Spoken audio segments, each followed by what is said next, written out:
नमस्कार दोस्तों, स्वागत है आपका राहुल फार्मेसी में। दोस्तों आज की वीडियो में हम बात करेंगे दो कंडीशन के बारे में और दो डोज और दो अलग अलग बीमारी के बारे में, दोनों को कैसे ठीक करना है। तो दोस्तों उस चैनल पे अगर नए हैं तो चैनल को सब्सक्राइब जरूर कर लीजिए। दोस्तों आज की वीडियो में हम बात करेंगे कि टीएलसी कम करने के लिए क्या क्या खाना चाहिए, कौन कौन सी मेडिसिन का प्रयोग करना चाहिए और छोटे बच्चों में कौन कौन सा मेडिसिन का प्रयोग करना चाहिए, बड़े लोगों में कौन कौन सा मेडिसिन का प्रयोग करना चाहिए। अगर आप एक डॉक्टर हैं, पेशेंट हैं या मेडिकल स्टूडेंट है तो आपके लिए वीडियो बहुत यूजफुल होने वाली है। वीडियो को लास्ट तक देखना, स्किप मत करना और चैनल पे नए हैं तो प्लीज चैनल को सब्सक्राइब जरूर कर लेना, बहुत मेहनत पड़ती है रिसर्च करने में, ठीक है।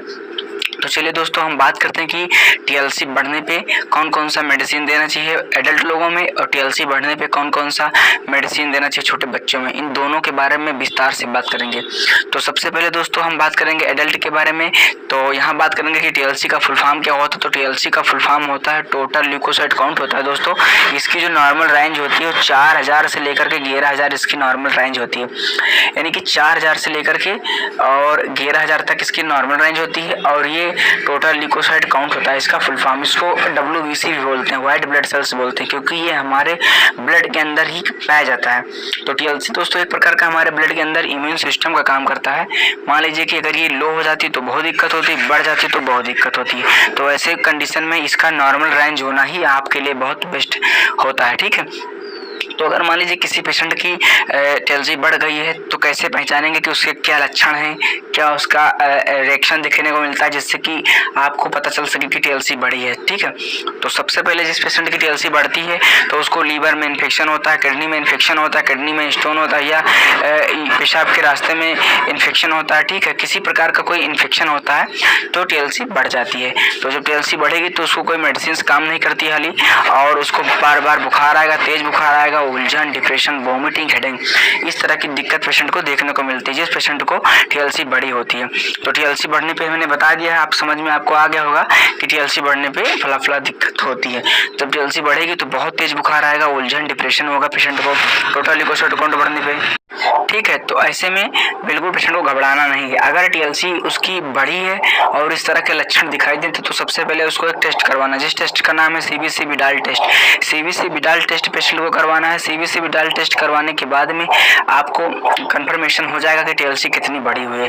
तो अगर टीएलसी बढ़ी है 30,000, 40,000, 35,000, 1 लाख, 1.5 लाख अगर टीएलसी है तो बिल्कुल घबराना नहीं है। बस इस वीडियो को लास्ट तक देखना। जो जो सावधानी मेडिसिन बताऊंगा 101% इसी मेडिसिन से उनको गारंटी के साथ फायदा हो जाएगा। तो मान लीजिए कि एग्जाम्पल फॉर पे टीएलसी 20,000, 30,000, 40,000 के अराउंड में है तो क्या करना चाहिए पेशेंट को।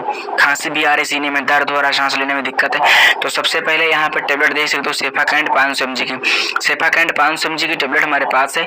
इस टेबलेट को पेशेंट को सुबह शाम में चला देना है, 2 टाइम सेफाकैंड देना है। और पेशेंट को सीने में दर्द है तो जीरोडाल पी चलना है सुबह शाम में, और कभी कभी ज़्यादा दर्द होता है तो 3 टाइम दे सकते हो। न्यूकार्डियम 4 टेबलेट आती है, इसको सुबह शाम देना है। ओमना कार्टिल सुबह शाम देना है। पेंटॉप डीएसआर कैप्सूल से पेन 40 टेबलेट को सुबह शाम में देना, ठीक है। ये 4 मेडिसिन हो गई जो पेशेंट को सुबह शाम में देना है। और एक सबसे इंपॉर्टेंट मेडिसिन है, उस मेडिसिन का नाम है एजिथ्राल 500 mg। एजिथ्रोमाइसिन 500 इसका कॉम्बिनेशन होता है। इस मेडिसिन को लगातार पेशेंट को 1 वीक तक देना है, मतलब 1 हफ्ता तक पेशेंट को देना है। दोपहर में ओडी देना, ठीक है। ब्रेकफास्ट या खाना खाने के बाद में पेशेंट को दोपहर में एक बार देना है 7 दिन तक। और ये 7 दिन तक मेडिसिन सुबह शाम देना है और 7 दिन तक दोपहर में देना है, ठीक। अब बात करते हैं अगर पेशेंट को बहुत ज़्यादा प्रॉब्लम्स है और फीवर आ रहा है तो आप जीरोडाल पिए, डोलो 650 3 टाइम दे सकते हो। लेकिन इसके साथ साथ में आपको इंजेक्शन 3 देने पड़ेंगे। अगर टीएलसी 40,000, 50,000 आसपास में तो ये जानते हो कौन कौन से मेडिसिन इंजेक्शन है। तो सबसे पहले मेरोपेनम इंजेक्शन 4.5 ग्राम लगाना है सुबह शाम में। बीगो में आईवी करना है। पेंटॉप आईवी सुबह शाम में लगाना है, ठीक है। एमिकासिन लगाना है।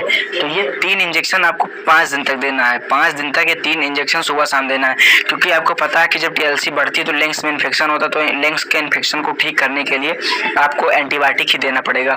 तो ये इंजेक्शन 3 टाइम देना है। और खांसी बहुत है पेशेंट को तो आस्था कैंड एलियस सीरम देना है 10-10 ml 3 टाइम में। ठंडी चीज़ें पेशेंट को बिल्कुल नहीं देना है। और मोंटी को रात में देना है पेशेंट को सोने के टाइम में 5 दिन तक, जिससे कि उसको अस्थमा खांसी में प्रॉब्लम जो हो रही वो ठीक हो जाए। और ये इंजेक्शन आपको लगातार जरूर देना, ठीक है। तो ये आपको ट्रीटमेंट जरूर करना, ठीक है। और दूसरा आपको बता दें कि ये एडल्ट के बारे में पूरा विस्तार से हमने बता दिया है, अब आपको समझ में आ गया होगा।